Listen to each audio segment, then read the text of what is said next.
8.11 8.11 тоомчин хөтөлбөрөөр тамхины хэрэглээ, хууль эрх зүйн орчин сэдвээр бэлтгэлээ. Манай улсын насанд хүрсэн нийт иргэдийн 24.2, эрэгтэйчүүдийн 41.1, эмэгтэйчүүдийн 5.3%, 13-аас 15 насны хүүхдүүдийн 14.3% нь тамхи татдаг гэсэн судалгаа гарчээ. 2017-оос 2019 оны хооронд импортоор оруулж ирсэн электрон тамхины хэмжээ 68 дахин өссөн байна. Энийгээ дагаад хэрэглээч мөн өссөөр байгааг их сурвалж онцоллоо. Тиймээс эрүүл мэндийн яамнаас эх 6 дугаар сард багтаан тамхины хяналтын тухай хуульд нэмэлт өөрчлөлт оруулах тухай хуулийн төслийг боловсруулж, засгийн газарт өргөн барихаар ажилд оржээ. Дэлхийн эрүүл мэндийн байгууллагаас бол энэ электрон тамхиг бол никотин дамжуулах цахилгаан систем буюу электрон тамхи гэж нэрлэсэн байна. Энэ бол бас их ноцтой хүмүүсийн дунд түрүүн баян шимэг дарах хэлсэн. Энэ бол тамхинаас гарах никотингүй өдр гэсэн юм одоо сөрөг сурталчилгаанууд их явдаг. За энэ бол тодорхойлт нь бол никотин дамжуулах цахилгаан систем гэдэг ийм тодорхойлттой. За электрон тамхины импортын зарим мэдээллүүдийг та бүхэн танилцуулъя. 2017 онд бол гайлын мэдээгээр 29 ширхэг орж ирж ирсэн байна. Электрон тамхи 2019 онд бол 2000 болж хувирсан. Электрон тамхины импорт бол 68 дахин ба түүнээс дээш өссөн байна. Тэгэхээр энэ бол нийт хүн амын дунд энэ электрон тамхины хэрэглээ бол асар ихсэн байна. Цааш бид нар энэ эрүүл мэнд эдийн засгт гарах үр нөлөөг тооцоолох механизмыг боловсронгуй болгох, за тамхины хяналтын чиглэлээр ажиллаж байгаа хүний нөөцийг чадварчуулах, за тамхины татварыг 70% хүртэл нэмэгдүүлэх, за хүн амын дунд тамхины хор өнөөлийн тухай сурвалж сурчлага эрчимжүүлэх, тамхинаас гарах үйлчлэгээ бий болгох зэрэг энэ ажлуудыг энэ төслийн хүрээнд бол зохион байгуулнаа. За тамхины хяналтын тухай хуулинд нэмэлт өөрчлөлт оруулах талаар тамхины хяналтын тухай хуулинд 2015 онд нэмэлт өөрчлөлт оруулсан байгаа. За энийг бол олон улсын байгууллагаас тамхины хяналтын талаар өмнөх одоо хуулиараа олсон байсан амжилтаас ухарсан гэж манай улсыг шүүмжилдэг. Учир нь юу гэхээр тамхины хяналтын тухай хуулийн утаа тамхи татахыг зөвшөөрсөн анхааруулах тэмдэг байгуулах. За тэгээд утаа тамхи татах зөвшөөрөгдсөн цэгийг 300 м квадратаас доошгүй талбай барилга байгууламжинд нэгээс илүүгүй байхаар тухайн аж ахуйн нэгж байгуулах зэрэг ийм одоо тамхи татах цэгийг нь байгуулах, зөвшөөрөл олох гэх мэт энэ заалтууд маань бол өмнө нь олсон амжилтаас ухарсан үзүүлэлттэй гэдгийг шүүмжилдэг. За тэгэхээр бид нар Монгол улс бол тамхины хяналтын суурь конвенцэд бол нэгдсэн байгаа. За энэ суурь конвенцийн удирдамжинд нь бол яг одоо энийг хэрэгжүүлж биелүүл гэсэн ийм чиглэлүүд одоо энэ дэлгэсний харагдаж байна. Үүнд бол тамхи хэрэглэдэггүй хүмүүсийн эрүүл мэндийн эрхийг хамгаалах, байгууллагын дотоод орчин 100% тамхигүй орчин болгох, за төрийн байгууллага тамхины өрөө байгуулах, төсөв гаргахыг хориглох, за тамхиг дэлгүүрт ил зарахгүй байх, тамхины эрүүл мэндийн зурагт анхааруулгын хэмжээг нэмэх, тамхины гайлын хураамж онцгой албан татварыг нэмэгдүүлэх, усан болон электрон тамхиг бусад тамхитай адил хяналтанд авах, зурагт анхааруулгатай болох зохицуулт хийх, тамхинд элдв амт оруулагч бодис нэмхийг хориглох, тамхины талаар стандартыг конвенцэд нийцүүлэн шинжлэх, хянах систем нэвтрүүлэх, үүний тулд бол энэ 2015 онд тус хуульд нэмэлт өөрчлөлтөөр оруулсан зарим заалтуудыг хүчингү болгож хасах зарцуултуудыг тусахаар бол ажиллаж байна. Эрүүл мэндийн яамны төрийн нарийн бичгийн дарга Эрдэнэ Бэлэг ярьлаа. Электрон тамхинаас ялгардаг аэрозолын найрлагад хортой бодисууд агуулгадаг. Энэ бодис уушиг руу нэвтэрч агаарт дам тамхиталд үүсгдэг. Мөн тамхины сурталчилгаанд никотин байхгүй тэг хувь гэдэгч никотин агуулгадаг нь тогтогджээ. Тамхи татдаг иргэдийн тоо дэлхийд даяар өссөөр 2019 онд 1.1 тэрбумд хүрчээ.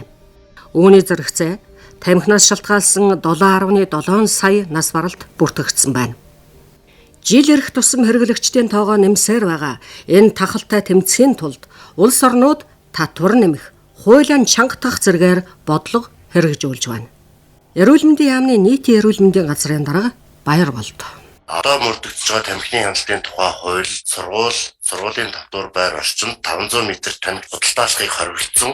Дээр нь 21 наснд хүрээгүй хүүхдэд тамхи худалдаалах бол бас хуулиараа хориотой байгаа. Хамгийн гол нь хуулийн заалт хэрэгжихэд хүндрэлтэй байна гэдэг асуудал байдаг. Тэгэхээр энэ дээр хяналтын механизм маань бид нар маш сайн тогтож яаж хэн хянах уу, яах уу гэдгээ бас сайн тогтож явахгүй болвол яг энэ 500 м дотор болон ил задгаа худалдаалалт энэ бүгд хууль бус худалдаа болцсон. Бүх төцний доор нь тамхин нууцаар зардаг ийм байдал үүсчихэд байгаа. Тэгэхээр бас учраас энэ шинэ хуулийн өөрчлөлтөн дээр энэ хяналтын механизмаа маш сайн тодорхой болгож явах нь зүйтэй. Электрон тамхи никотин дамжуулах цахилгаан систем гэж яг юу юм бэ гэдгээр бол бас энэ олон улсын Сингапур, Бүгд найрамдах Солонгос улсуудын бас туршлагыг авсан. Энэ дээр яг бүтцэн юу байдгийг, электрон тамхинд никотин байдгаа. Ерөөсөө энэ бол тамхиа хэлбэр нь өөрчлөгдсөн утаа тамхиа гэдгийг л ойлгох хэрэгтэй байна. Тийм учраас өнөөдөр хэрэгжилж байгаа энэ цахилгаан тамхи маань тухайн татж байгаа хүнд болон тухайн орчинд байгаа хүмүүст яг удаад тамхитай адилхан хор нөлөө үзүүлдэг гэдгийг бол бүрэн тогтооцсон байна.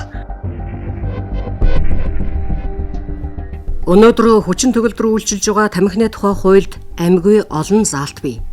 Энийг хангуулах үүрэг хүлээсэн төрийн байгууллага ажлын гэсэн ч хэрэгжүүлэх боломжгүй тухай учрууллаа. Тодруулбал сургуулиас 500 метрийн зайд тамхи худалдахгүй, 21 нас хүрээгүй бол борлуулахгүй гэх хуурай заалтыг хэрхэн яаж хэрэгжүүлэх вэ гэдэг чухал юм. Нэмэлт өөрчлөлт хийхдээ үүнд онцгой анхаарахыг боловсрол шинжлэх ухааны дэд сайд Ганбаяр хүслээ. 500 м 100 бол хууль нь одоо гэсэн хүчин төгөлдөр байгаа хэрнээ одоо яг зүгээр Улаанбаатарт ингээ газрын зургийг тавьж хагаад сургууль цэцлэгүүдийг ингэж байршуулж цэгүүдийн тавьж хагаад 500 м-ийн хэмжээд үзэх юм бол баг Улаанбаатарын төвийн одоо дүүргүүдэд төөц 8 нэрийн дэлгүүр гэдэг юм худалдаалж байгаа цэгүүд баг байхгүй болохоор хэмжээний сургууль цэцлэг гэж яг 500 м ингээд хууль хэрэгжүүлээд явах юм бол тэр нь худалдан борлуулахаа гэсэн бид нар ингээд хүссэн дэлгүүрүүдээр зараад байх ёстой юм уу? Төрөлжүүлээд тодорхой хэмжээгээр дэлгүүрүүд өгөх ёстой юм уу? Эсвэл 8 нэрийн дэлгүүрд одоо энэ түүцүүдэд ингээд чөлөөтэй заруулаад байх юм уу? Үнэхээр яг тамхиталтыг багасгахыг, ялангуяа тамхиталт нөр ингэж залуужж байгаа үед хумын багасгахыг гэх юм бол бид нар бас худалдаж борлуулах цэгүүдийн асуудал, эрхийн асуудлыг гэсэн тусгайлшуулалттай холбож өгөх ёстой юм уу? Тэрийг бүр яах ёстой юм? Нэгдүгürt бол хамгийн түрүү үнийн яаралтай л өсгөх хэрэгтэй. Хамгийн эмтхан бол байна шүү дээ. Тийм учраас яг тэр хуулийн 500 м 150 м гэдэг энэ заалт өөрөө хэрэгжих боломжгүй л болчиход байна. Тамхины тухай хууль энэ хяналтын тухай хуулийн дээр ерөөсөө хамгийн их анхаарч хэрэгжүүлсэн заалт нь л нөгөө дотоод орчинд тамхи татахгүй л гэдэг энэ заалт нь л маш сайн хэрэгжсэн болохоос биш бусад заалтууд үндсэндээ бол хэрэгжихгүй л байгаа. 21 нас хүрсэн одоо хүндэл тамхи худалдахыг зөвшөөрч тэрнээс хойш зөвшөөрөх яг бодит амьдрал дээр бол ямар байвал 16, 17, 18 залуучууд авчлах өөр утаа тамхиж авчлах бодит амьдрал дээр бол тэгэхээр энэ одоо хуулийн хэрэгжилтийг хэрэгжүүлэх тал дээр нь бас нэлээд сайн ажиллахгүй бол цаасан дээр байгаад байгаа л хууль болчих. Ганц хамгийн сайн хэрэгжүүлж байгаа нэг албан байгууллагын дотоод орчинд үйлчлэгийн байгууллагуудыг татуулахаар өндөр торгоод байгаа учраас тэнд энэ хууль хэрэгжиж байгаа. Залуусын тамхины хэрэглээг бууруулахын тулд ахиж гаргах шийдвэртэй алхам хийхгүй бол цаашид хэрэглээ өсгөнө. Иймд тамхины сурталчилгааг хориглох, тэр дундаа олон нийтийн сүлжээгээр дамжуулан тамхигүй орчин бүрдүүлэх нь залуусыг эрт тамхи татхаас урьдчилан сэргийлнэ. Мөн тамхины үн татварыг нэмэх нь хэрэглээг хязгаарлах нэг гарц болно гэдгийг анагаах ухааны доктор Наран Жаргал ярьлаа. 2005 оноос хойш тамхины хяналтын тухай янз бүрийн хуулиуд гараад ингээд өөрчлөлтүүд ороо явж байгаа боловч тамхины хэрэглээ бол дөрөвтэй бууж өгөхгүй байж байгаа. Хуулийн санкцууд бол бас нэлээд гайгүй сайн ордогсон байдаг. Тэгэхдээ хэрэгжилтийн хувьд бол маш их муу хэрэгжилттэй байгаа. Хуулийн дээр аюул сайн цаасан дээр хуулиуд байгаа боловч хэрэгжилтийнхаа тухайд бол маш буу гэнэ гэж. За энэ дээр тэгээд нэгдүгээрт нь болохоор тамхины үнийг нэмэгдүүлэхийн тулд татвараа нэмэгдүүлэх зайлшгүй шаардлагатай байгаа. Татвар нь болохоор хоёр янзаар байгаа. За нэгдүгээрт болохоор гаднаас оруулж ирж байгаа импортын тамхин дээр одоо бол манай онцгой албан татварын хуулийн дээр ерөөсө хоёрхан төрөл заагдж орсон. Янжуур тамхи болоод үнсэн тамхи. За янжуур тамхи нь бол 100 янжуур тамхинд 4180 төгрөг буюу одоо нэг хайрцаг тамхинд 832 төгрөг байгаа. За тэгтэл энэ маань болохоор 2012 онд ногдуулж ирсэнтэй татвартайгаа харьцуулах юм бол бүр буучсан байгаа. 2012 онд тамхины үнд ногдуулж байгаа онцгой албан татварын маань хувь 49.3% байсан бол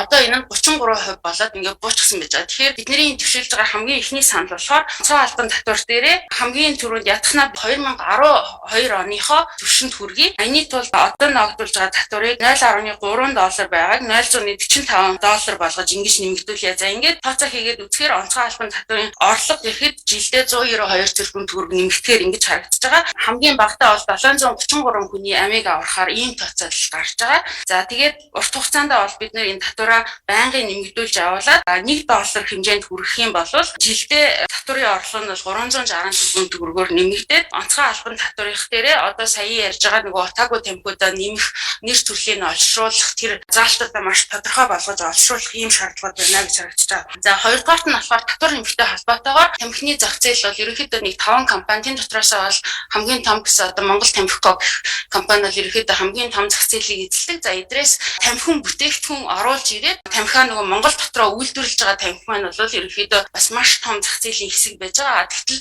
орж ирж байгаа нөгөө тамхины үйлдвэрлэлд зориулж оруулж ирж байгаа бүтээгдэхүүний маань татвар бас маш их бага байгаа учраас дотоод үйлдвэрлэгдсэн тамхи бол одоо 2000 гаруй төгрөгөөр зарагдаж байгаа. Тийм болохоор энэ нөгөө хэрэглээ маш их өндөр үйлчлэл үзүүлж байгаа учраас энэ тамхин бүтээгдэхүүний татвар бас заавалчгүй нэмэх шаардлагатай байгаа. За отаагүй тамхиг бол яа харахгүй нөгөө тамхины хяналттай хуулиуд дээр наривчл зааж оруулж ирэхгүй бол хүүхдүүдэд сурчлагаа хийж яхад ямар ч нөгөө сурчлагыг ойлгуулах тийм нөгөө хуулийн санкц байхгүй байгаа учраас маш их хэрэглээтэй болж ирж байгаа. Манай улсад тамхи импортлдог томоохон 5 аж ахуйн нэгж бий.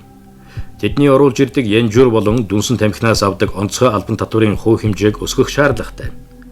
Өнөөдрийн байдлаар нэг хайрцаг тамхинаас 832 төгрөгийн татвар авдаг байна. Энэ хэмжээг $145 хүргвэл жилд авдаг онцгой албан татварын хувь хэмжээ 192 тэрбум төгрөгт хүрнэ. Үүний зэрэгцээ хариуцлагын тогтолцоогч давхар өндөрсгөх гээд олон зохицуулалт шаардлагатай болохыг судлаачид онцолж байлаа. Залуусын дунд тамхины хэрэглээ огцом өсөхөд электрон тамхины замбраагүй сурталчилгаа хяналтаас гарсан асуудал голлох нөлөө үзүүлсэн. Дээрээс нь энэ төрлийн тамхиг тоног төхөөрөмж, электрон барааны ангилалд багтаан хилээр оруулж ирдэг. Хяналт тавих, хориглох боломжгүй учраас энийг сөрсөн оновчтой зохицуулалтыг судалгааны үндсэн дээр гаргаж ирэх, хуульд суулгах нь чухал гэж их сурвалж хэллээ.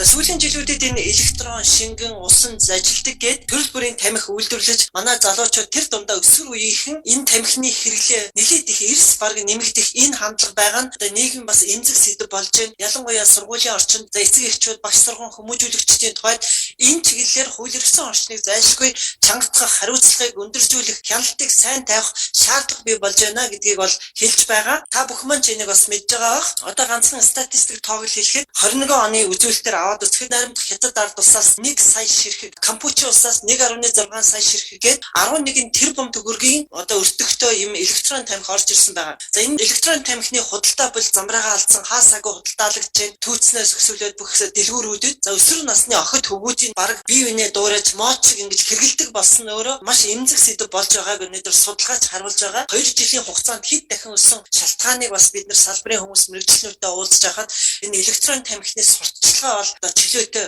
явж байна. За гадна дотн хаан чамаагүй хэрэглэж болдог. Энэс гадна энэ нь бол одоо тамхинаас гарахад нөлөөлдөг хоргууч гэдэг юм уу, никотин байхгүй гэдэг юм уу янз бүрийн юм сурталчилгаа нь өөрөө өсвөр насныхан болон одоо энэ электрон тамхины хэрэглээг ингэж хэд дахин нэмэгдэх энэ нөхцөл рүү бас түлхэж байгааг бид бол онцгой анхаарах хэрэгтэй учраас хууль эрхцэн хувьд энэ дэр хяналт тавих юм зайлшгүй шаардлага байгаа юм а. За гайлийнхандаа бид уулзаад гайлын мэдүүлгээс харж байхад энэ электрон тамхи орж ирж байгаа ч өөрөө бол ямар ч хяналтгүй орж ирэхдээ ихэнх нь одоо тоног төхөөрөм цахилгаан бараа аппарат гэсэн нэрийн дор орж ирдэг учраас энд хяналт тавих бололцоо байхгүй хяналт тавилаа гэж одоогор хууль эрхцэн энэ акт нь тодорхойгүй байгаа учраас гайлиханд бол хүндрэл учирч байна гэж хэлж байгаа. Тийм учраас электрон болоод энэ бусад утаа тамхин тавих хяналтыг бол үнэхээр бол сайжруулах зайлшгүй шаардлага байгаа. Энэс гадна ер нь дотоод орчинд тамхи татахыг хориглох, за тамхи үйлдвэрлэх, импортлох, экспортлохтой холбоотой тусгай зөвшөөрлийн зохицуулалтуудыг боловсронгуй болгох энэ асуудлууч өнөөдөр бидний өмнө тулгамдж байгаа юм асуудал байгаа.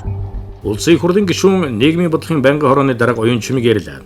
Ганцхан тоо баримт дурдахад өнгөрсөн онд манай улс бүгд найрамдах Хятад ард улс Камбож улсаас 11 тэрбум төгрөгийн өртөгтэй 2.6 ширхэг электрон тамхи импортлсон байна. Иймд хуулийн хүрээнд нэн яралтай зохицуулалт суулгаж өгөхгүй бол асуудал газар авсан. Ажлын хэсгийн гишүүд тамхины тухай хуульд нэмэлт өөрчлөлт оруулахаар шуурхайлаад байгааг улсын их хурлын гишүүн уян чимэг хэлсэн юм а. Хуулийн төслийг хаврын чуулганд өргөн барихаар төлөвлөд байна. 8.11 таймчийн хөтөлбөрөөр тамхины хэрэглээ хууль эрхцэн орчин сэдвээр хүргэлээ. Бэлтгэсэн зол заяа, найруулагч Баясгалан, нэвтрүүлэгч Эдэр Чулуун, Цэвэлмаа.